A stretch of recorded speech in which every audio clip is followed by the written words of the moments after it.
En 1847, dans une plantation de canne à sucre perdue dans les brumes de la Louisiane française, un homme noir devint plus riche que la plupart des barons blancs du Sud. Son nom était Josias le Riche. Avant d'amasser cette fortune scandaleuse, il avait tué son maître, un homme évalué à 100 000 $, puis épousé sa veuve. Cette histoire, effacée des archives officielles, murmurée dans les salons de la Nouvelle-Orléans comme une légende honteuse, fut pourtant bien réelle. Les documents existent encore, fragmentés, dispersés entre différents dépôts d'archives, mais personne n'a jamais osé les rassembler pour reconstituer l'histoire complète jusqu'à maintenant.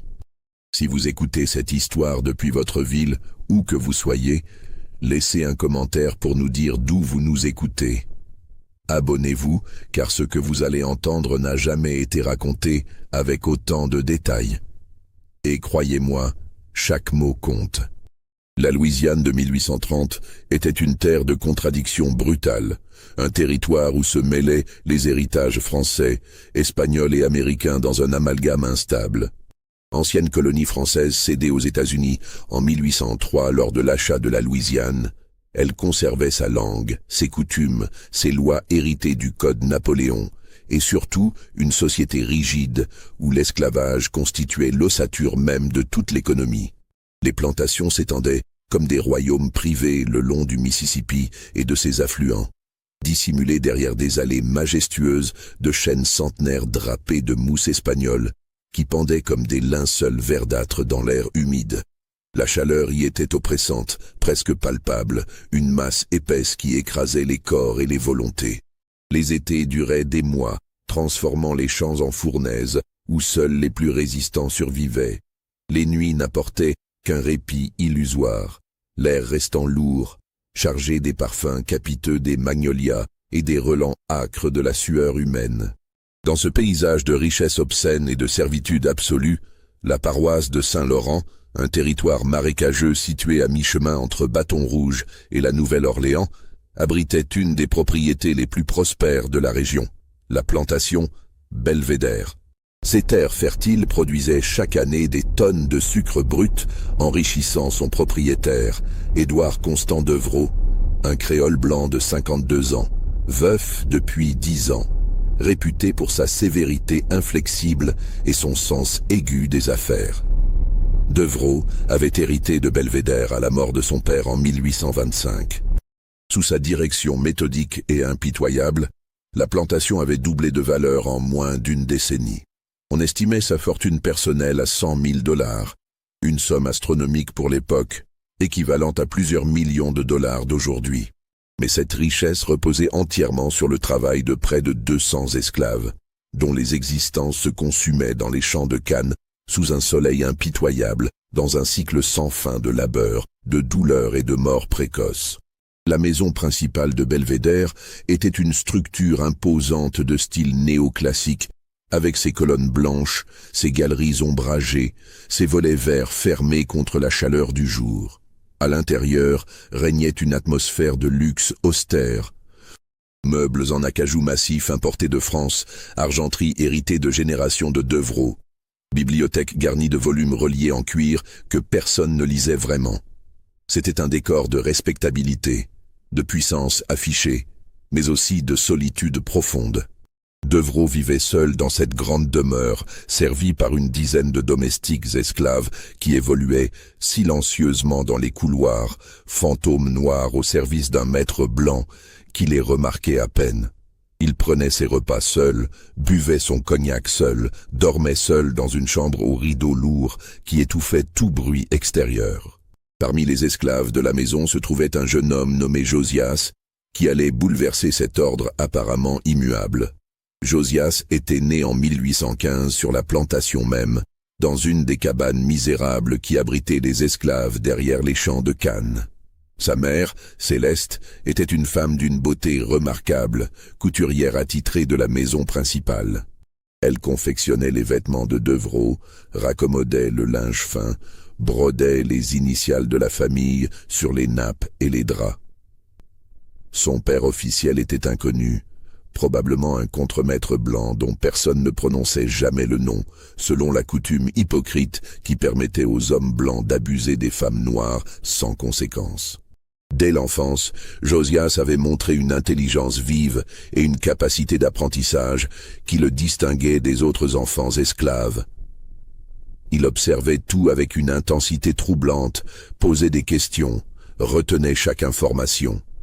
Céleste, qui avait appris à lire et à écrire, privilège rare et dangereux pour une esclave, obtenu grâce à une ancienne maîtresse moins cruelle, lui avait transmis ses compétences en secret, la nuit, à la lueur d'une chandelle volée dans les réserves de la maison principale.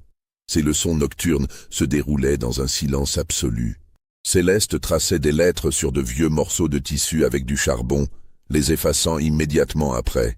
Elle lui apprenait aussi à compter, à calculer, à comprendre le fonctionnement de l'argent et du commerce. Elle savait que l'intelligence était la seule arme dont disposait un esclave, la seule chance d'échapper, ne serait-ce que mentalement, à la condition servile.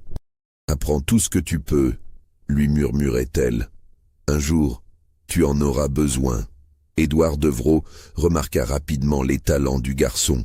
Plutôt que de l'envoyer au champ à l'âge de 10 ans, comme il le faisait pour tous les autres enfants esclaves, il décida de l'employer comme domestique à la maison principale. Josias servait à table, entretenait la bibliothèque, portait les messages entre la maison et les bureaux de la plantation.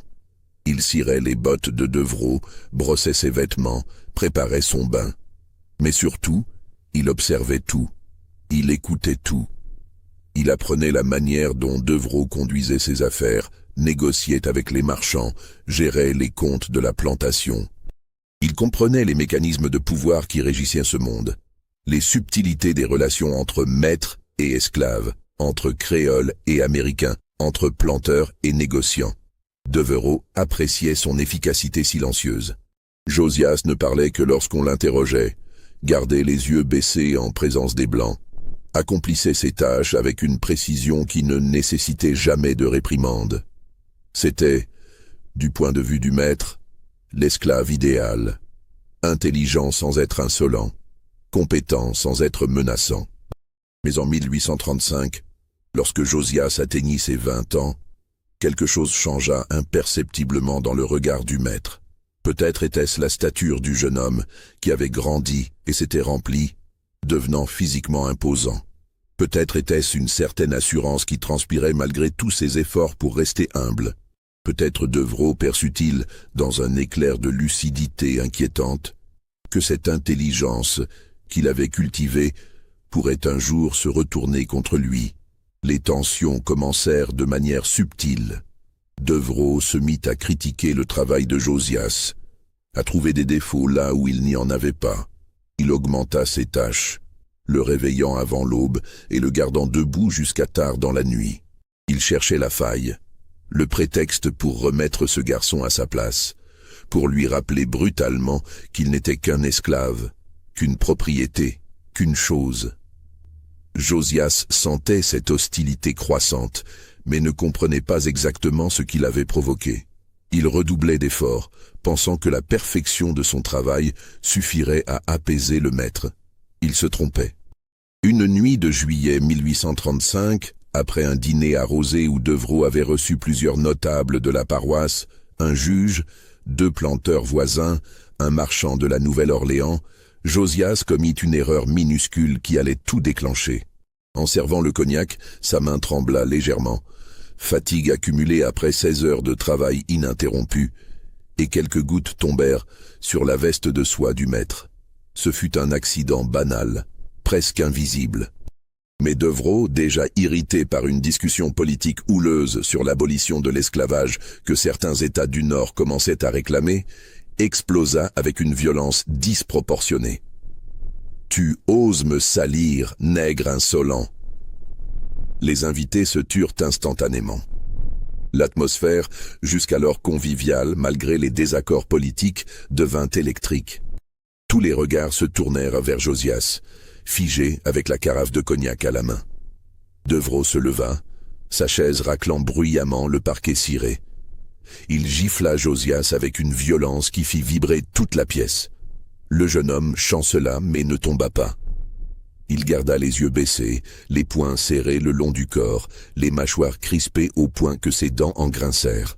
« Regardez-moi ça, messieurs, » dit Devereux en se tournant vers ses invités avec un sourire cruel. « On leur donne une éducation, on les traite mieux que des bêtes, et ils vous remercient en vous manquant de respect. C'est la nature du nègre, toujours ingrat. » Les invités approuvèrent mollement, mal à l'aise devant cette scène qui dévoilait trop crûment la brutalité du système esclavagiste qu'ils préféraient habituellement ignorer lorsqu'ils dégustaient leur cognac. Devereux ordonna qu'on emmène Josias au quartier des esclaves pour être fouetté publiquement le lendemain matin. 30 coups devant tous les autres esclaves pour rétablir l'ordre et servir d'exemple. La punition aurait lieu à l'aube, avant le début du travail dans les champs. Cette nuit-là, Josias ne dormit pas. Il était étendu sur le sol de terre battue de sa cabane, écoutant les respirations de ses compagnons d'infortune entassés dans l'espace exigu, sentant la rage bouillir dans ses veines comme du métal en fusion.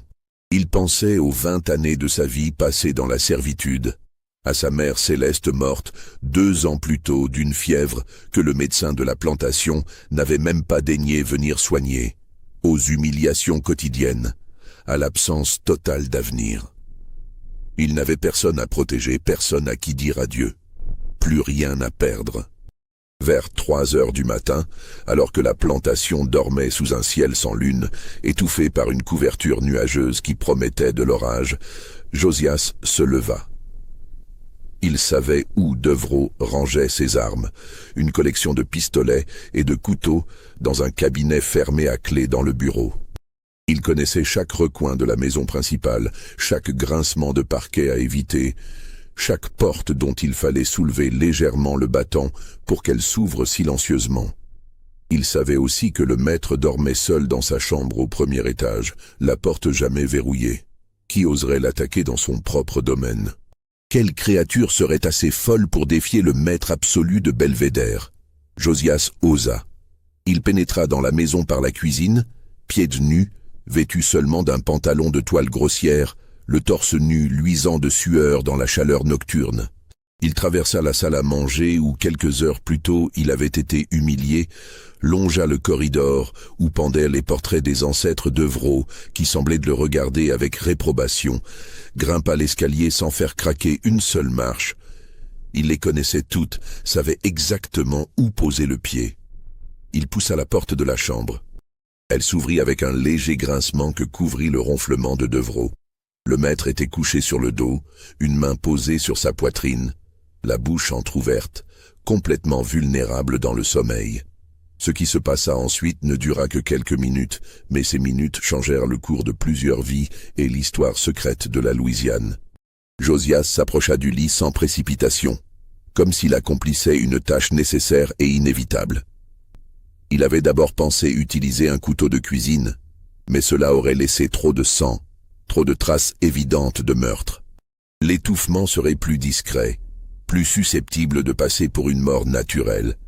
Les apoplexies foudroyantes n'étaient pas rares chez les hommes de 50 ans qui buvaient trop. Il saisit un des oreillers brodés qui décoraient le lit, un objet luxueux garni de plumes d'oie importées. Devereux se réveilla au moment précis où le coussin s'abattit sur son visage. Ses yeux s'ouvrirent d'un coup, exorbités de terreur et d'incompréhension. Il se débattit violemment, ses mains griffant les bras de Josias, ses jambes donnant des coups dans le vide, son corps se tordant dans une lutte désespérée pour la survie. Mais Josias était jeune, fort, alimenté par 20 ans de rage contenue, par l'humiliation récente, par la certitude que s'il ne tuait pas maintenant, il serait fouetté à l'aube, puis probablement vendu à un maître encore plus cruel. Il maintint le coussin en place avec une détermination inflexible, mettant tout son poids dans ses bras, ignorant les griffures qui lacéraient sa peau. Le combat dura peut-être 2 minutes, peut-être 3. Le temps sembla à la fois s'étirer à l'infini et passer en un éclair. Graduellement, les mouvements de Devereux faiblirent. Ses mains cessèrent de griffer pour retomber mollement sur le drap. Ses jambes s'immobilisèrent. Son corps se détendit dans une immobilité définitive. Josias attendit encore une longue minute avant de retirer le coussin, s'assurant que c'était bien fini. Lorsqu'il découvrit le visage de Devreau, les yeux du mort étaient ouverts, fixant le plafond avec une expression d'incrédulité figée. Josias les ferma délicatement, presque tendrement, puis replaça le coussin à sa position originale sur le lit. Il arrangea le corps pour qu'il semble simplement endormi, tira le drap jusqu'à la poitrine, lissa les plis. Puis il quitta la chambre aussi silencieusement qu'il était entré, redescendit l'escalier, traversa la maison et retourna à sa cabane où il s'étendit et attendit l'aube. Quand les premières lueurs du jour percèrent à travers les fentes des murs, quand la cloche de la plantation sonna pour réveiller les esclaves, Josias se leva comme tous les matins. Il avait tué un homme. Il avait franchi une ligne invisible et irréversible. Étrangement, il ne ressentait ni culpabilité ni peur. Seulement un calme profond, presque surnaturel. Ce fut la cuisinière, une vieille femme nommée Mathilde, qui découvrit le corps en montant le petit déjeuner de Devreau. Son cri déchira le silence matinal de Belvédère, alertant immédiatement toute la maisonnée. Les domestiques accoururent, suivis des contremaîtres blancs, puis de quelques esclaves des champs qui s'étaient rapprochés par curiosité malgré l'interdiction. Le contremaître en chef, un homme brutal nommé Gaston Fournier, examina rapidement le corps, puis ordonna d'aller chercher le médecin de la paroisse. En attendant, il fit sortir tout le monde de la chambre et posta 2 gardes armés devant la porte, comme s'il craignait que quelqu'un ne vienne profaner le cadavre. Le docteur Amédée Blanchard arriva vers midi, transporté depuis son cabinet de la petite ville voisine dans une voiture tirée par 2 chevaux. C'était un homme âgé de 70 ans, au dos voûté, aux mains tremblantes, qui pratiquait la médecine depuis 40 ans avec une compétence déclinante. Il examina le corps de Devreau pendant à peine 10 minutes, palpant le cou, écoutant la poitrine avec son stéthoscope, soulevant les paupières. « Apoplexie foudroyante », déclara-t-il avec assurance. Le cœur a lâché pendant son sommeil. C'est fréquent chez les hommes de son âge qui consomment trop d'alcool et de viande. Mort naturelle, aucun doute. Il signa le certificat de décès sans autre formalité, empochait les $20 que lui tendit Fournier pour ses services et repartit aussi vite qu'il était venu. Il n'y eut aucune enquête approfondie. Pourquoi y en aurait-il eu? Un planteur de 52 ans, corpulent, qui buvait quotidiennement, meurt dans son sommeil, c'était banal, presque attendu. Personne ne pensa à vérifier les marques de griffure sur les bras de Devreau que le médecin attribua vaguement à des démangeaisons nocturnes. Personne ne remarqua les légères ecchymoses autour de la bouche et du nez, dissimulées par la barbe du défunt. Personne ne soupçonna Josias. Pourquoi l'aurait-on fait? Un esclave domestique, discret, obéissant en apparence, qui n'avait jamais causé le moindre problème. Le jour des funérailles, il se tint à l'écart, avec les autres esclaves de la maison, tête baissée, mine grave, les yeux fixés sur ses pieds nus. À l'intérieur, il bouillonnait d'un mélange complexe d'émotions. Triomphe, terreur, exaltation, culpabilité refoulée. Il avait tué un homme et s'en était tiré. Personne ne savait. Personne ne saurait jamais. Ou presque personne. Les funérailles furent grandioses, comme il convenait à un homme de la position de Devreau. Le curé de la paroisse, le père Augustin Latour, célébra une messe solennelle dans l'église de Saint-Laurent. Tous les notables de la région étaient en présent. Planteurs, marchands, avocats, le juge, le maire de la petite ville voisine. On prononça des discours louant les vertus du défunt, sa piété, sa générosité, mensonge convenu que personne ne croyait vraiment, mais que tout le monde acceptait comme faisant partie du rituel social.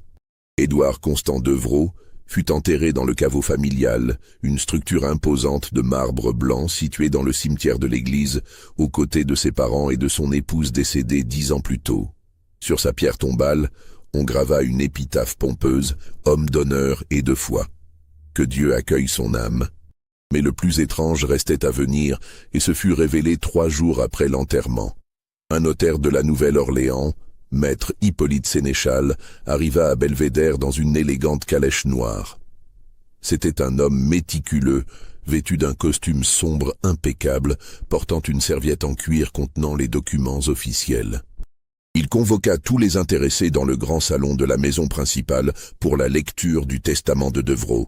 Étaient présents les contremaîtres blancs, les domestiques principaux, 2 cousins éloignés venus de Bâton Rouge en espérant un héritage, et surtout Marguerite Devereux, la jeune sœur du défunt.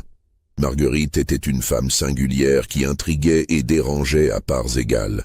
Âgée de 34 ans, elle avait vécu toute sa vie dans l'ombre écrasante de son frère aîné, qui l'avait recueillie après la mort de leurs parents, alors qu'elle n'avait que 12 ans. Jamais mariée, Édouard avait refusé tous ses prétendants, prétextant qu'aucun n'était assez bien pour une Devereux. Elle gérait discrètement certaines affaires de la plantation, tenait les livres de compte avec une précision mathématique, supervisait les domestiques. Elle était intelligente, cultivée, réservée au point de paraître froide, et observait tout avec des yeux noirs perçants qui ne laissaient rien passer.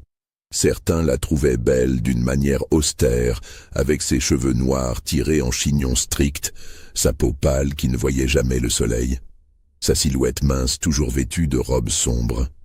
D'autres la trouvaient inquiétante, comme si elle cachait des pensées inavouables derrière son masque de respectabilité. Le notaire Sénéchal déroula le testament avec des gestes solennels. La fortune de Devereux était considérable.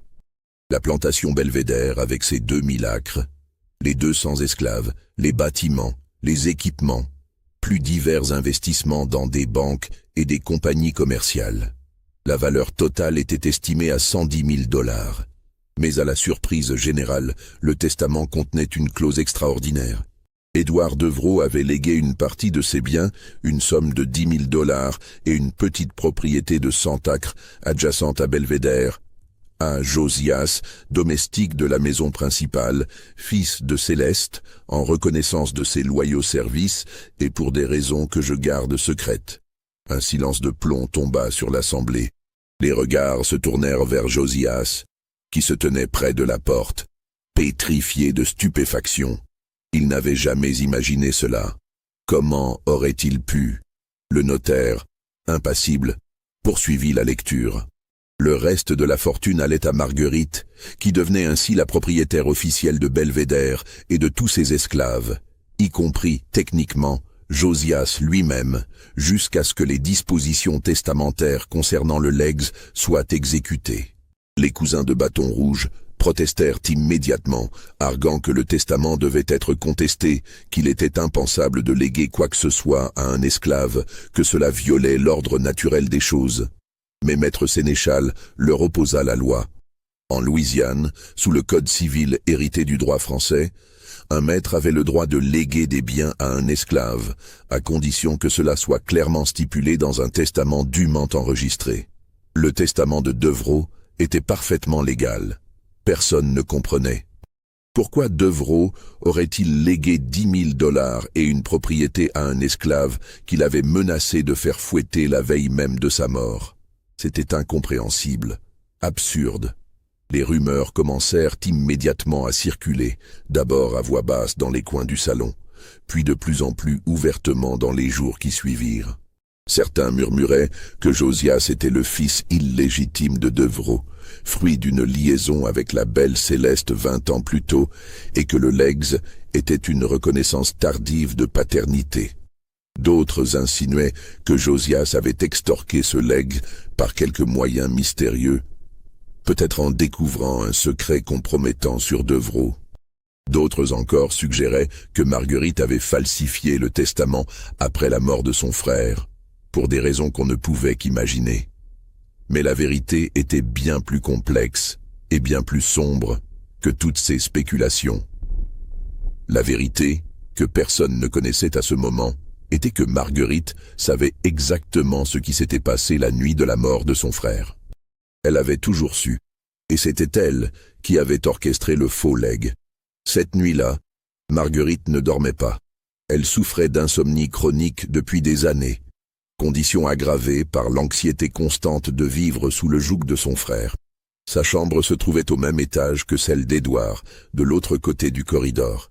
Vers 3 heures du matin, elle avait entendu un léger grincement, celui de la porte de son frère qui s'ouvrait. Cela l'avait intriguée, car Édouard ne se levait jamais la nuit.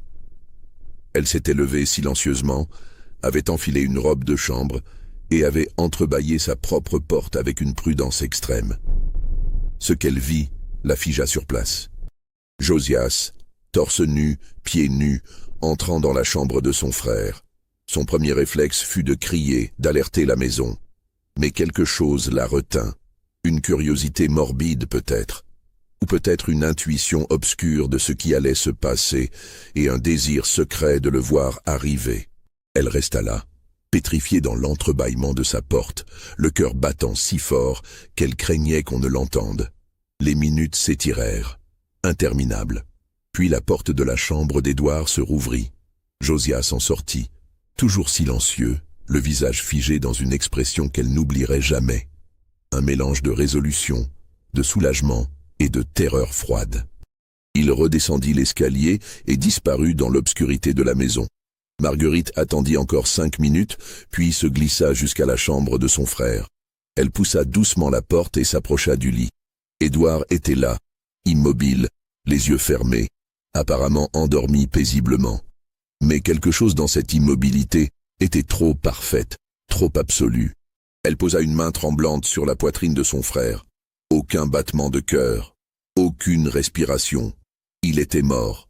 Elle aurait dû crier, alerter les contremaîtres, faire pendre Josias dès l'aube.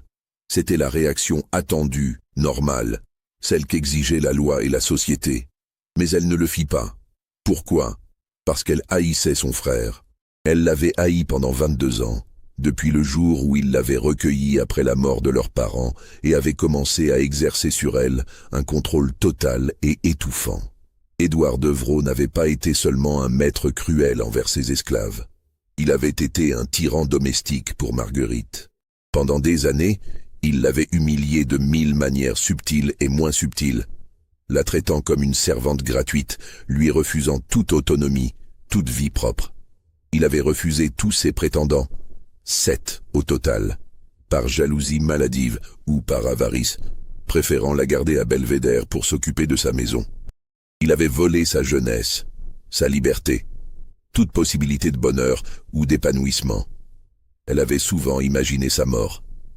Dans ses rêves les plus sombres, elle le tuait elle-même, empoisonnant son cognac, le poussant dans l'escalier, étouffant sa respiration pendant son sommeil. Mais elle n'avait jamais trouvé le courage de passer à l'acte. Elle était prisonnière non seulement de son frère, mais aussi de sa propre éducation, des conventions sociales, de la peur. Alors, quand elle comprit que Josias avait fait ce qu'elle-même n'avait jamais osé faire, elle ne ressentit ni horreur, ni indignation. Elle ressentit du soulagement, un soulagement immense, presque enivrant, et quelque chose d'autre. Une forme de reconnaissance troublante, presque de gratitude, envers cet homme qui avait libéré sans le savoir. Elle retourna dans sa chambre, s'assit sur son lit et réfléchit intensément jusqu'à l'aube. Elle devait protéger Josias, car en le protégeant, elle se protégeait elle-même.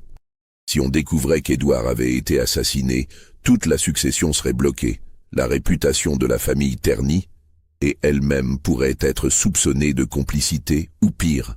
Elle élabora rapidement un plan. Le lendemain, après que le docteur Blanchard eut signé le certificat de décès attestant d'une mort naturelle, Marguerite convoqua discrètement Maître Sénéchal, le notaire de la famille. Elle lui expliqua qu'elle avait retrouvé un codicille au testament de son frère, rédigé quelques jours avant sa mort, dans lequel il léguait une propriété et de l'argent à Josias. Sénéchal, homme vénal et peu scrupuleux, accepta moyennant une somme confortable de falsifier les documents nécessaires. Il ajouta la clause au testament original, imitant l'écriture de Devereux avec une habileté qui témoignait d'une longue pratique de la fraude notariale. Pourquoi Marguerite fit-elle cela? Pour plusieurs raisons. D'abord, pour donner une explication plausible à la présence future de Josias à ses côtés. Elle avait compris, avec une lucidité troublante, qu'elle aurait besoin de cet homme. Il était intelligent, capable, et il partageait désormais un secret qui les liait plus sûrement que n'importe quel contrat. Ensuite, parce qu'elle voulait le récompenser d'une certaine manière, pour l'avoir libéré de son frère. C'était une gratitude étrange, perverse même, mais réelle. Enfin, parce qu'elle avait un plan à plus long terme, un plan qu'elle ne pouvait encore révéler à personne, pas même à Josias lui-même. Dans les semaines qui suivirent les funérailles, Marguerite Devrault prit fermement en main la direction de Belvédère. Contrairement à ce que beaucoup attendaient, une femme incapable de gérer une plantation de cette taille, elle se révéla une administratrice redoutablement compétente.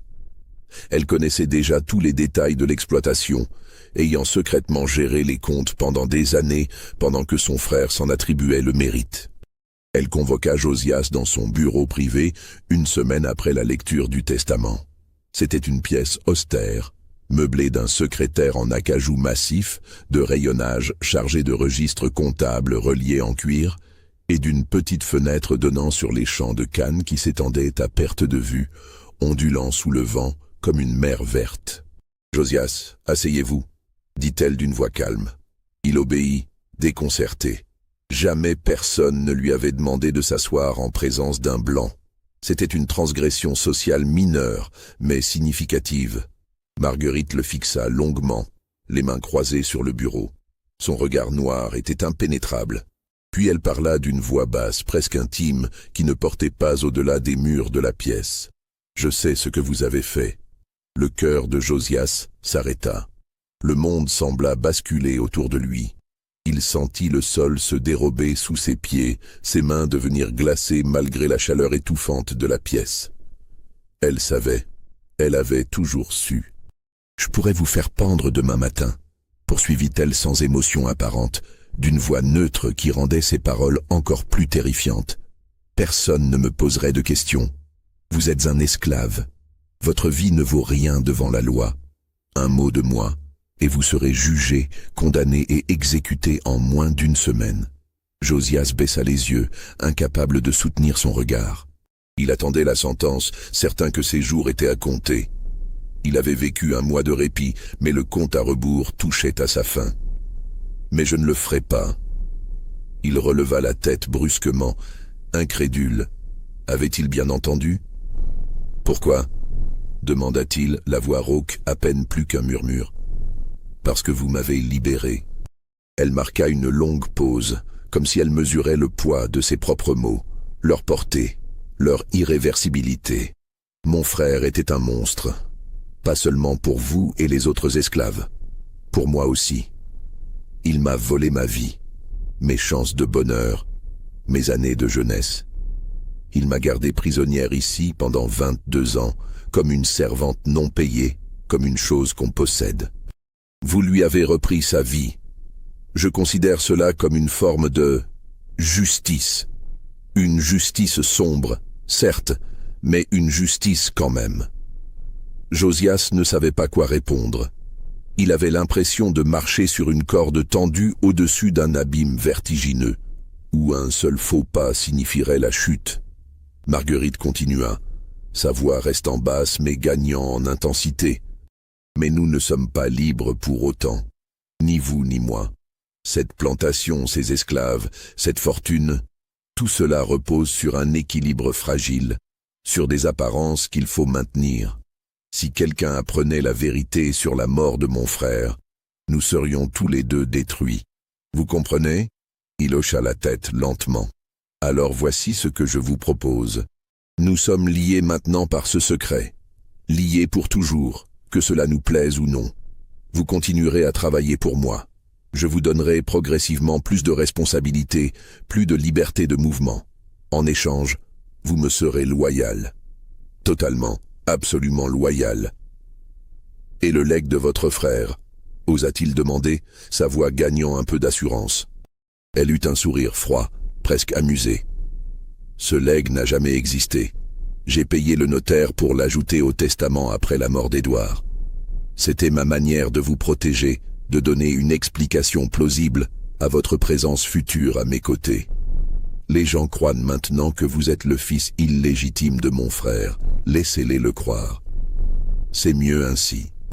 Cela donne une logique à ce qui autrement paraîtrait incompréhensible.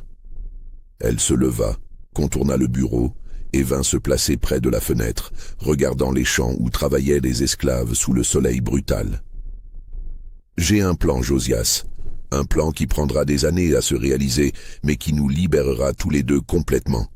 Faites-moi confiance, soyez patient, et nous y arriverons. » Josias comprit à cet instant qu'il était désormais irrémédiablement lié à cette femme par un secret commun. Un secret mortel qui les unirait plus sûrement que n'importe quel contrat ou serment. Les mois qui suivirent virent une transformation progressive mais spectaculaire de la situation de Josias.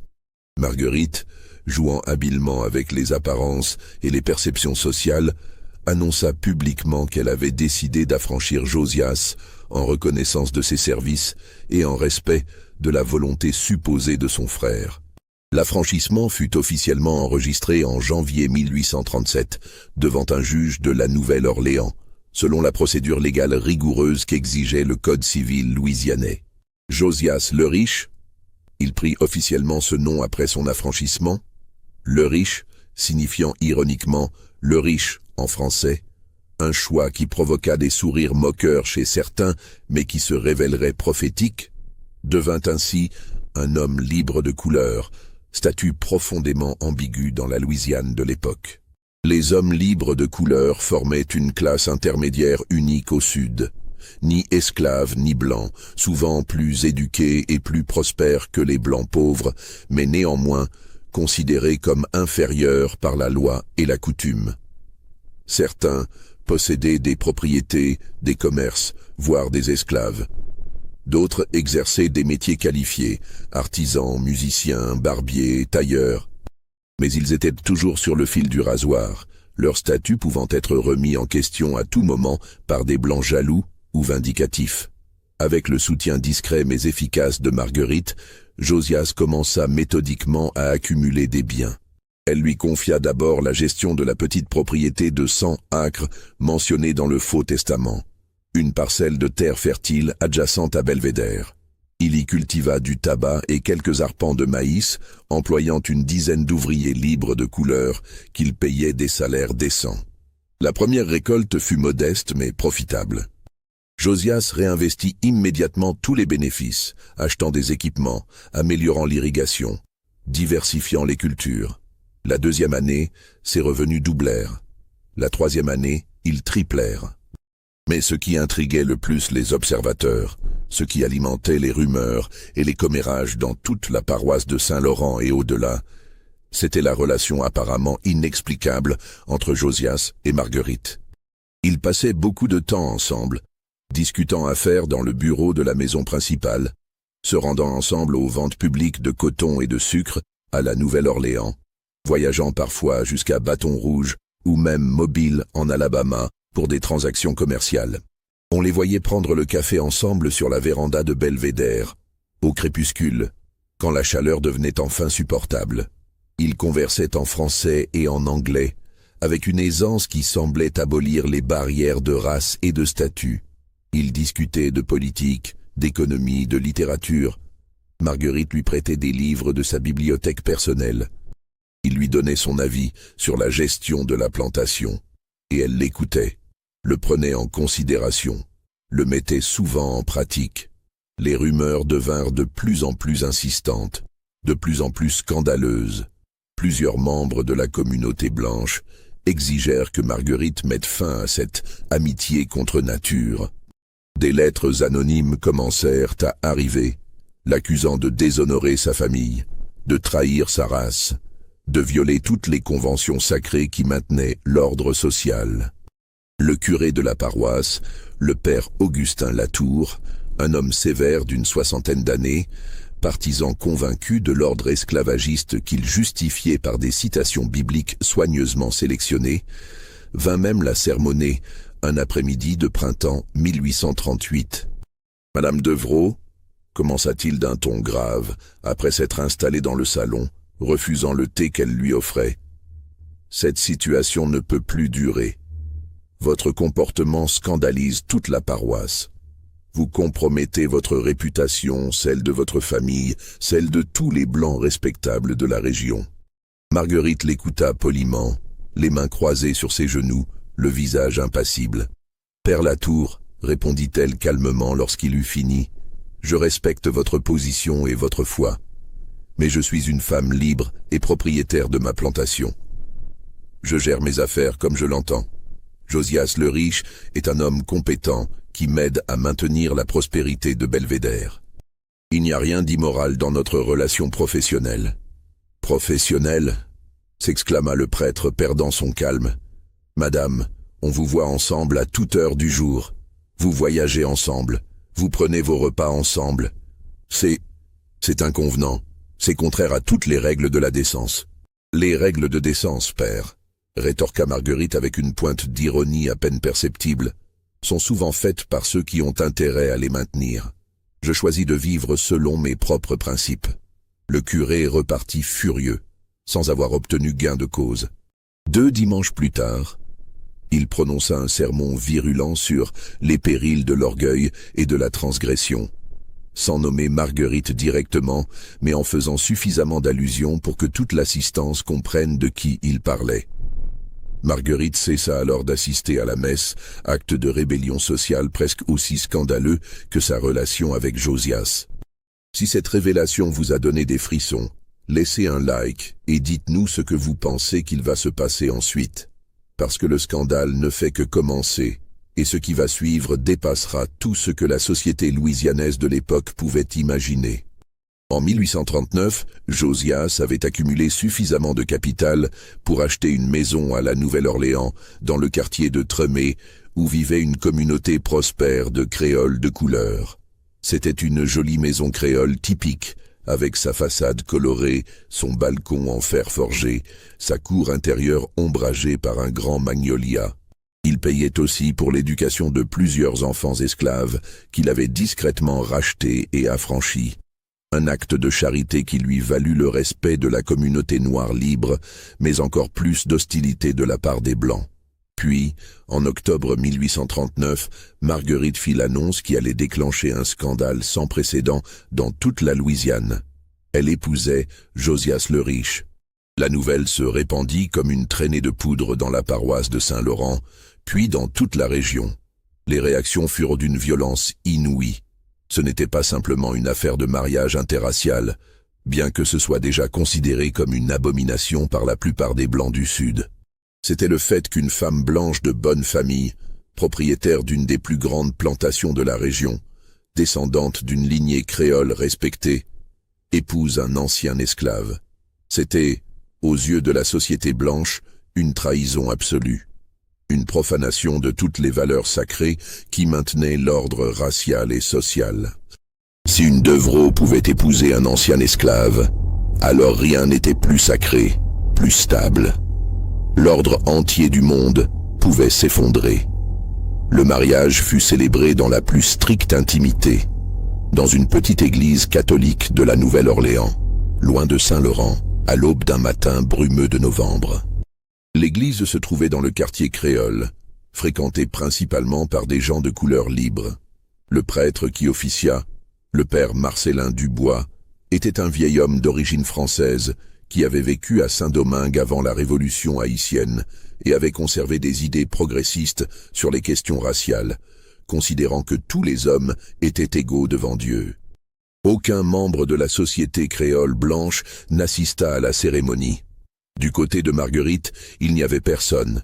Sa famille l'avait entièrement répudiée dès qu'elle avait annoncé son intention. Du côté de Josias, quelques amis de la communauté libre de couleur étaient au présent. Un menuisier prospère, un barbier, un musicien, tous des hommes qui avaient réussi à se construire une existence décente dans les interstices étroits que la société raciste leur laissait. 2 domestiques de Belvédère étaient également là. Des femmes âgées qui avaient connu Josias enfant et qui le considéraient comme un fils. Elles pleuraient pendant toute la cérémonie, mais on ne saurait jamais si c'était de joie ou de tristesse, d'espoir ou de terreur, pour ce qui allait inévitablement suivre. La cérémonie dura moins de 20 minutes. Marguerite portait une robe simple de soie grise, sans ornement, ses cheveux noirs tressés en une couronne austère. Josias portait un costume sombre qu'il avait fait confectionner spécialement pour l'occasion par le meilleur tailleur de la Nouvelle-Orléans. Ils échangèrent leurs vœux d'une voix ferme, se regardant dans les yeux, avec une intensité qui troubla même le vieux prêtre. Quand ce fut terminé, quand le père Dubois les déclara mari et femme devant Dieu, ils s'embrassèrent brièvement, un baiser chaste mais chargé de signification. Puis ils signèrent les registres, prirent le certificat de mariage et quittèrent l'église pour affronter le monde. Les réactions ne se firent pas attendre. Dès le lendemain, quand la nouvelle parvint officiellement à Saint-Laurent, plusieurs planteurs de la paroisse rompirent tout contact commercial avec Belvédère. Certains cessèrent d'acheter le sucre produit par la plantation, préférant payer plus cher ailleurs plutôt que de commercer avec une femme qui avait souillé sa race. D'autres allèrent plus loin, organisant un boycott informel mais efficace. Des lettres anonymes commencèrent à arriver quotidiennement à Belvédère, certaines menaçantes, d'autres simplement haineuses. On accusait Marguerite de trahison, de dégénérescence, de folie. On menaçait Josias de pendaison, de lynchage, de justice populaire. Quelqu'un cloua même un chat mort sur la porte d'entrée de la maison principale, un message symbolique que personne ne pouvait ignorer. Le curé Latour refusa désormais de recevoir Marguerite pour la confession, la considérant comme excommuniée de facto.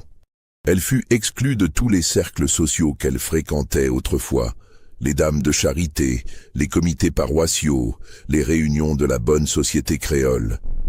Les femmes qu'elle avait connues toute sa vie détournaient maintenant le regard quand elle la croisait dans les rues de la Nouvelle-Orléans. Mais Marguerite tint bon. Elle avait vécu 34 ans sous le joug de son frère, puis 4 ans dans l'ombre de la société qui la jugeait. Maintenant, elle était libre. Elle possédait une fortune considérable, une plantation productive, et elle avait choisi son propre destin pour la première fois de sa vie. Josias, de son côté, gérait la situation avec une prudence calculée, née de 24 ans de vie sous l'esclavage. Il savait que le moindre faux pas, la moindre provocation, pouvait leur coûter la vie à tous les deux. Il évitait les confrontations directes, restait discret en public, ne cherchait jamais à s'imposer dans les espaces réservés aux Blancs. Mais en privé, dans la gestion de ses affaires, il continuait méthodiquement à développer sa fortune personnelle. Il acheta une deuxième propriété en 1840, puis une troisième en 1841. Il investit dans le commerce fluvial, devenant actionnaire minoritaire d'une compagnie de navigation sur le Mississippi. Il prêta de l'argent à des taux avantageux à d'autres hommes libres de couleur qui cherchaient à établir leur propre commerce. Il construisit un petit empire économique, pierre par pierre, transaction par transaction. En 1841, Marguerite donna naissance à un fils. Ils le nommèrent Édouard, en référence, disait-il aux rares personnes qui osaient encore leur adresser la parole, au défunt frère de Marguerite. Mais ce prénom était aussi une sorte de défi silencieux, une appropriation du nom de l'homme que Josias avait tué et qui les avait, d'une certaine manière, réunis. L'enfant, de peau claire en raison de la blancheur de sa mère, fut élevé dans un monde étrange, à cheval entre deux communautés qui le rejetaient toutes les deux. Les Blancs le considéraient comme un métis indésirable, une preuve vivante de la souillure de sa mère. Les Noirs libres le voyaient comme le fils d'un homme qui avait trahi les siens, en épousant une blanche, en s'enrichissant sur le dos de son ancienne condition d'esclave. Le petit Édouard grandit donc dans une sorte d'isolement social, choyé par ses parents mais regardé avec méfiance ou hostilité par presque tous les autres. Ce serait un fardeau qu'il porterait toute sa vie. Pendant les années 1840, tandis que la fortune de Josias continuait de croître de manière spectaculaire, les tensions sociales autour du couple ne diminuèrent jamais vraiment. Elles prirent simplement des formes différentes, plus sournoises, plus insidieuses. En 1843, une tentative fut faite pour contester légalement le mariage de Marguerite et Josias. Un avocat de bâton rouge, agissant pour un groupe de planteurs anonymes, déposa une plainte arguant que le mariage violait les bonnes mœurs et devait être annulé. L'affaire traîna pendant des mois dans les tribunaux louisianais, créant une incertitude juridique angoissante. Mais Marguerite et Josias avaient prévu cette attaque. Ils engagèrent les meilleurs avocats de la Nouvelle-Orléans, des hommes habitués à naviguer dans les complexités du code civil louisianais. Leur argument était simple mais solide. La loi louisianaise n'interdisait pas explicitement les mariages interraciaux, contrairement à d'autres États du Sud. Le mariage avait été célébré légalement devant un prêtre catholique, enregistré officiellement. Il ne pouvait être annulé que pour des raisons très spécifiques: fraude, bigamie, consanguinité, dont aucune ne s'appliquait. En 1844, après d'interminables audiences, le juge trancha en faveur de Marguerite et Josias. Le mariage était légal et valide. Les planteurs qui avaient financé la plainte furent furieux, mais ils ne pouvaient rien faire de plus sur le plan légal. Cependant, les menaces physiques continuèrent. En 1845, Josias fut attaqué dans une rue de la Nouvelle-Orléans par 3 hommes masqués qui tentèrent de le battre à mort. Il s'en sortit avec plusieurs côtes cassées et un œil tuméfié, mais il survécut. Les agresseurs ne furent jamais identifiés, bien que tout le monde sût qui les avait envoyés. Marguerite embaucha alors des gardes armés pour protéger Belvédère et leur maison de la Nouvelle-Orléans. Josias ne sortait plus jamais seul, toujours accompagné d'au moins 2 hommes de confiance. Malgré, ou peut-être à cause de toute cette hostilité, la fortune de Josias atteignit des sommets extraordinaires. En 1845, on estimait sa richesse personnelle à environ 40 000 $. En 1847, elle dépassait 60 000 $. Il était devenu l'homme noir le plus riche de toute la Louisiane, probablement de tout le Sud américain. Cette richesse était investie intelligemment. Propriétés foncières, parts dans des entreprises commerciales, prêts hypothécaires, même quelques obligations d'État. Josias avait appris auprès de Marguerite, et avant elle, en observant secrètement Édouard Devereux, les arcanes de la finance et du commerce. Il maniait l'argent avec la même habileté qu'un joueur d'échecs manie ses pièces. Mais cette ascension fulgurante ne passait pas inaperçue. Elle suscitait une jalousie féroce chez les blancs pauvres, une admiration mêlée d'envie chez les gens de couleur libre, et une rage impuissante chez les planteurs qui voyaient un ancien esclave devenir plus riche qu'eux. Puis, en 1846, un événement vint bouleverser l'équilibre précaire qu'avaient établi Marguerite et Josias. Un homme arriva à la Nouvelle-Orléans, débarquant d'un paquebot en provenance du Havre. Il se faisait appeler Armand Leclerc et prétendait être un cousin éloigné de la famille Devereux, vivant en France depuis des décennies, mais maintenant désireux de revendiquer des droits sur l'héritage d'Édouard Devereux.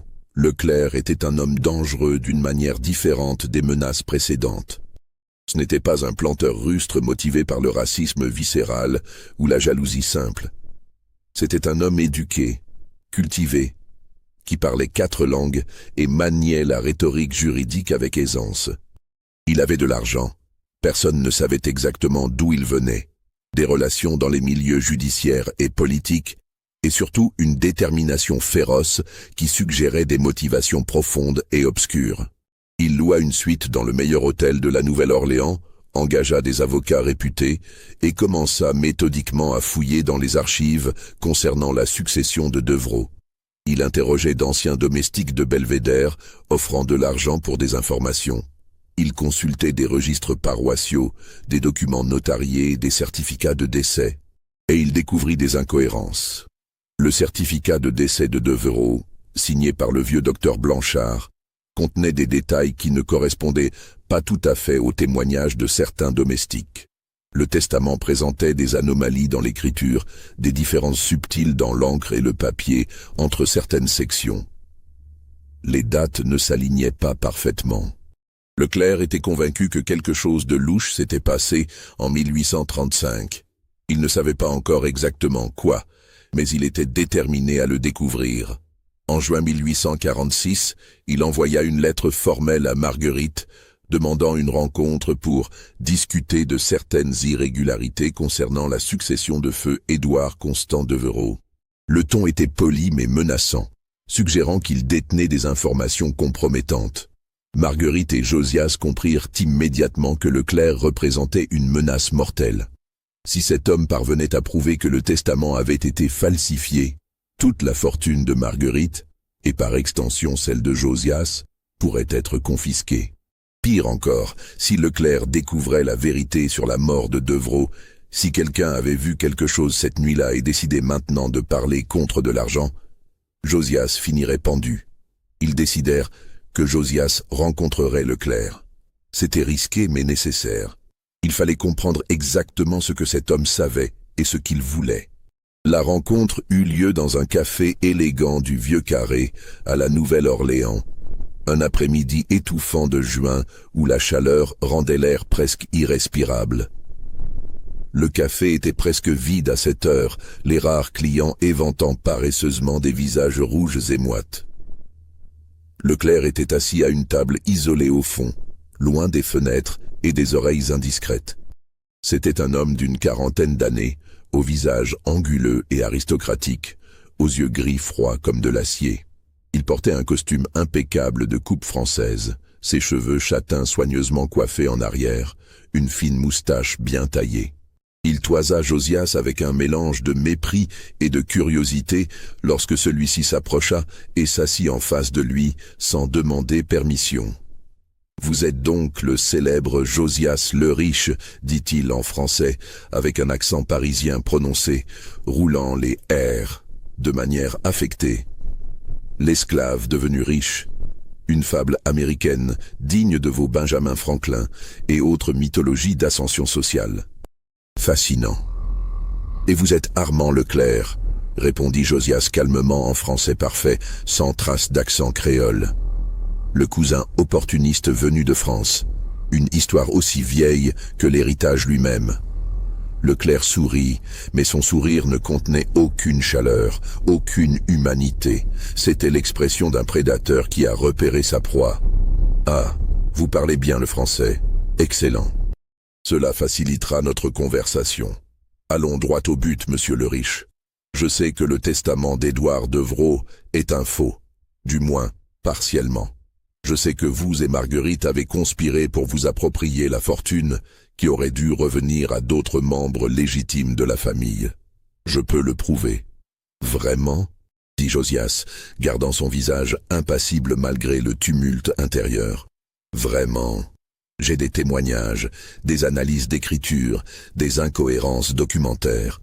Suffisamment pour ouvrir une enquête approfondie qui détruira votre petite mascarade. » Josias se pencha légèrement en avant, baissant la voix. « Et que voulez-vous exactement, monsieur Leclerc ?» Les yeux gris se plissèrent avec satisfaction. C'était ce qu'il attendait, cette admission implicite. La moitié de la fortune de Belvédère, 50 000 $ en espèces ou en titres négociables. En échange, je retourne en France et vous n'entendrez plus jamais parler de moi. Je disparaîtrai comme si je n'avais jamais existé. C'était un chantage pur et simple, brutal et sans équivoque. Josias sentit la colère monter en lui comme une vague de lave, mais il se contrôla avec l'immense maîtrise de soi qu'il avait développée au fil des années. « C'est une somme considérable, dit-il lentement. C'est le prix de votre tranquillité, de votre liberté, de votre vie peut-être. Réfléchissez bien, monsieur le Riche. Qu'est-ce qui vaut plus? 50 000 $ ou tout ce que vous avez construit ?» Josias se leva, ses mouvements mesurés et calmes. « Je vais y réfléchir. Donnez-moi une semaine. » Leclerc acquiesça, savourant son pouvoir apparent. « Une semaine, pas un jour de plus. Nous nous reverrons ici, même heure, même endroit. Apportez votre réponse, et j'espère pour vous que ce sera la bonne. » Josias quitta le café, son esprit tournant déjà à toute vitesse, évaluant les options, calculant les probabilités, cherchant une solution à ce problème mortel. Cette nuit-là, Josias et Marguerite discutèrent pendant des heures dans le bureau de la maison de la Nouvelle-Orléans, à voix basse. Les rideaux tirés, une seule lampe allumée projetant des ombres dansantes sur les murs. Ils pesèrent leurs options. Ils pouvaient payer. 50 000 $ représentaient environ la moitié de leur fortune combinée.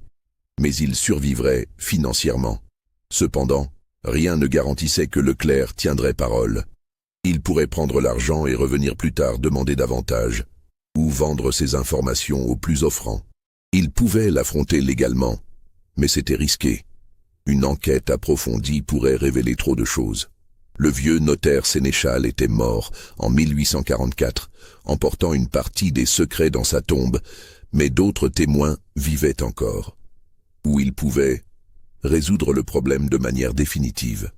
Marguerite fut la première à prononcer les mots que tous deux pensaient. Il doit disparaître. Josias la regarda longuement. Cette femme qui avait été élevée dans le luxe et les conventions, qui avait reçu une éducation catholique stricte, suggérait maintenant calmement un meurtre. Comme lui-même, des années plus tôt, elle était prête à franchir la ligne pour protéger ce qu'ils avaient construit. « Je m'en occupe », dit-il simplement.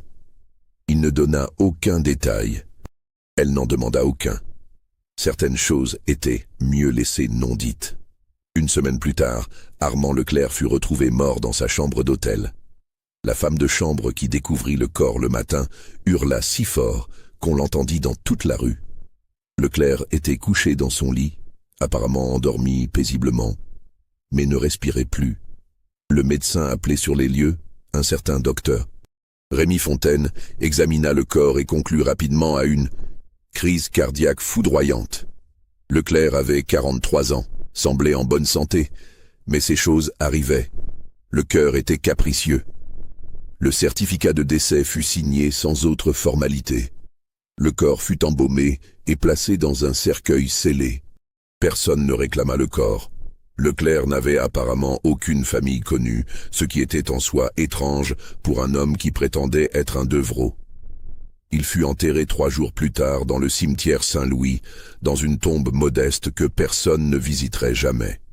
Ses effets personnels, quelques vêtements, des documents sans importance, un peu d'argent, furent vendus aux enchères pour couvrir les frais d'hôtel et d'enterrement. Les documents qu'il avait prétendument collectés sur la succession Devreau ne furent jamais retrouvés. S'ils avaient existé, ils disparurent complètement. Personne ne sut jamais exactement ce qui s'était passé. Certains murmurèrent que Josias avait soudoyé quelqu'un. Peut-être un domestique de l'hôtel, peut-être même le médecin, pour empoisonner Leclerc avec une substance indétectable. D'autres pensaient que c'était Marguerite qui avait agi, utilisant des connexions mystérieuses dans les cercles criminels de la Nouvelle-Orléans. D'autres encore croyaient sincèrement à une coïncidence tragique, à un arrêt cardiaque naturel, opportun. La vérité, comme toujours, resta enfouie, connue seulement de ceux qui l'avaient accomplie et qu'ils n'en parleraient jamais, même entre eux. Les années suivantes furent relativement paisibles pour Josias et Marguerite. La menace immédiate éliminée, ils purent continuer à développer leurs affaires sans cette épée de Damoclès suspendue au-dessus de leur tête. Ils vécurent entre Belvédère et la Nouvelle-Orléans, élevant leur fils Édouard, gérant leurs propriétés multiples, investissant prudemment. La fortune de Josias continua de croître de manière impressionnante.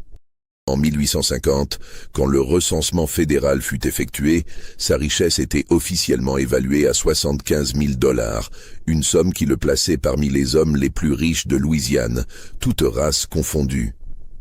Officieusement, en tenant compte de tous ses investissements et propriétés, elle dépassait probablement 90 000 $. Il était indéniablement l'homme noir le plus riche du Sud, peut-être du pays entier. Cette distinction extraordinaire ne lui apportait aucune joie particulière.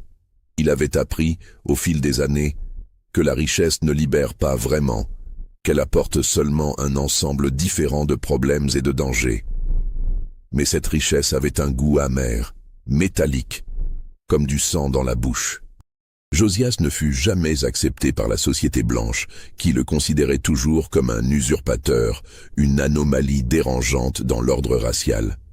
Il s'était également éloigné de la communauté noire libre, dont certains membres le voyaient comme un traître qui avait blanchi en épousant Marguerite, qui avait abandonné son peuple pour s'enrichir personnellement.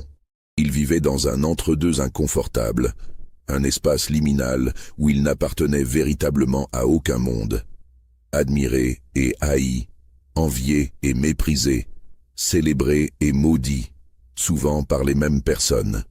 Son fils Édouard grandit dans cet environnement étrange, portant le fardeau d'une identité fragmentée. Ni complètement blanc, ni complètement noir, accepté nulle part, regardé avec suspicion partout. L'enfant devint un jeune homme tourmenté, intelligent mais anxieux, cherchant désespérément sa place dans un monde qui refusait de lui en donner une. En 1857, Marguerite mourut d'une pneumonie foudroyante. C'était l'hiver, inhabituellement froid pour la Louisiane, et elle avait attrapé un refroidissement qui dégénéra rapidement. En 3 jours, elle passa de la santé à la fièvre dévorante, puis à la mort. Elle avait 55 ans. Josias la fit enterrer dans le caveau familial des Devereux, à Saint-Laurent, malgré les protestations véhémentes de plusieurs membres éloignés de la famille qui considéraient que sa présence dans le caveau profanerait les restes des ancêtres respectables. Il ignora ces protestations, usant de son pouvoir légal de veuf pour imposer sa volonté. Il fit graver sur sa pierre tombale une épitaphe simple, mais chargée de signification. Marguerite Devereux le Riche, femme libre, 1803-1857. Ces 2 mots, femme libre, contenaient toute une vie de lutte, de transgression, de refus des conventions. Ils étaient à la fois un hommage et une déclaration, une affirmation que malgré tout, malgré les pressions sociales écrasantes, elle avait choisi sa propre voie. Josias lui survécut 10 ans. Après la mort de Marguerite, il se retira progressivement des affaires, laissant son fils Édouard gérer la plupart des transactions. Il passa ses dernières années dans sa maison de la Nouvelle-Orléans, lisant, réfléchissant, recevant occasionnellement des visiteurs de la communauté créole de couleur. Il mourut en janvier 1867, à 52 ans, le même âge qu'avait Édouard Devereux au moment de sa mort. Cette coïncidence troublante ne passa inaperçue à personne. La cause officielle de sa mort fut une défaillance cardiaque, diagnostiquée par un médecin qui, ironiquement, était le neveu du vieux docteur Blanchard, qui avait signé le certificat de décès de Devereux 32 ans plus tôt. Son fils Édouard hérita de toute sa fortune, plus de 100 000 $ en propriétés, investissements et liquidités. Mais Édouard, tourmenté et mal préparé à gérer un tel patrimoine, le perdit en grande partie dans les années chaotiques qui suivirent. La reconstruction qui bouleversa le Sud après la guerre de sécession détruisit beaucoup de fortunes, y compris la sienne. Des investissements mal avisés, des partenaires malhonnêtes, et sa propre instabilité psychologique contribuèrent au déclin. En 1875, Édouard le Riche, qui avait hérité de la fortune la plus considérable jamais amassée par une famille noire dans le Sud, mourut presque ruiné, à 34 ans, dans une chambre minable de la Nouvelle-Orléans. Il laissait une veuve et 2 enfants dans la pauvreté. La dynastie que Josias avait construite avec tant de détermination et de violence s'effondra en une génération. Aujourd'hui, les registres paroissiaux de Saint-Laurent mentionnent brièvement l'existence de Josias le Riche, mais sans détails significatifs. Les archives de la Nouvelle-Orléans contiennent quelques actes notariés à son nom, quelques titres de propriété jaunis, quelques procès gagnés dont les dossiers dorment dans des boîtes poussiéreuses. C'est tout. Le caveau des Devereux existe toujours dans le vieux cimetière de Saint-Laurent, envahi par les herbes folles et la mousse. La pierre tombale de Marguerite Devereux le Riche est encore lisible, bien que l'inscription commence à s'effacer sous l'action du temps et des intempéries. Personne ne visite jamais cette tombe. La plantation Belvédère fut vendue plusieurs fois après la mort d'Édouard le Riche fils. Aujourd'hui, elle n'existe plus en tant que telle. Les terres ont été morcelées, vendues, transformées. Certaines parties sont devenues des exploitations agricoles modernes. D'autres ont été avalées par l'expansion urbaine. La maison principale fut détruite par un incendie en 1923 et personne ne la reconstruisit jamais. L'histoire de Josias le Riche, esclave devenu assassin, assassin devenu homme libre devenu riche, riche devenu légende, fut progressivement effacée de la mémoire collective. Trop scandaleuse, trop dérangeante, trop ambiguë pour être racontée ouvertement. Elle devint un murmure, puis un fantôme, puis rien. Quelques historiens locaux connaissent vaguement son nom, mais aucun n'a jamais vraiment creusé l'histoire complète. Les documents existent, éparpillés entre différentes archives, mais personne n'a pris la peine de les rassembler, de reconstituer le puzzle. Peut-être parce que l'histoire pose trop de questions inconfortables. Questions sur la justice et la vengeance. Questions sur ce qu'un homme peut faire quand le système ne lui laisse aucun autre choix. Questions sur la légitimité de la richesse construite sur la violence et la tromperie. Questions sur les frontières entre victimes et bourreaux. Alors, croyez-vous que tout a été révélé ici ? Pensez-vous que l'histoire de Josias le Riche s'arrête vraiment à ces quelques traces dans des registres oubliés? Laissez un commentaire ci-dessous avec votre théorie, votre réaction, vos réflexions.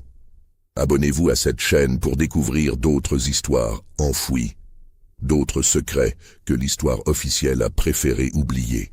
Et si ce récit vous a fasciné, troublé, fait réfléchir, partagez-le avec ceux qui aiment les mystères sombres et les vérités cachées, parce qu'au fond, nous ne saurons jamais tout avec certitude absolue. Nous ne saurons jamais si Josias le Riche a vraiment tué Édouard Devereux de ses propres mains, ou si les circonstances étaient indifférentes. Nous ne saurons jamais exactement quelle part Marguerite a joué, quelles motivations profondes guidèrent ses actions. Nous ne saurons jamais avec certitude ce qui est vraiment arrivé à Armand Leclerc dans cette chambre d'hôtel en 1846. Nous ne saurons jamais combien d'autres secrets furent emportés dans la tombe par les protagonistes de cette histoire extraordinaire. Ce que nous savons, et que les documents confirment, fragmentairement mais indéniablement, c'est qu'un homme noir, né esclave en 1815 dans une plantation de Louisiane, est mort en 1867 comme l'homme de sa race le plus riche de tout le Sud américain. Et que derrière cette ascension fulgurante se cachaient des morts suspectes, des mariages scandaleux, des mensonges institutionnalisés, des complots ourdis dans l'ombre, et peut-être, une forme terrible et primitive de justice. L'histoire officielle ne retient jamais tout. Elle simplifie, elle oublie, elle efface ce qui dérange. Elle préfère les récits propres, moralement clairs, où les victimes sont innocentes et les coupables clairement identifiables. Mais la réalité humaine est toujours plus complexe, plus ambiguë, plus dérangeante. Les histoires oubliées, celles qu'on a voulu ensevelir, continuent de murmurer dans l'obscurité des archives, attendant patiemment que quelqu'un prenne la peine de les écouter vraiment. Vous venez de le faire. Maintenant, vous portez vous aussi ce secret, cette histoire que la Louisiane a tenté d'oublier pendant plus d'un siècle et demi. Que ferez-vous de ce savoir ?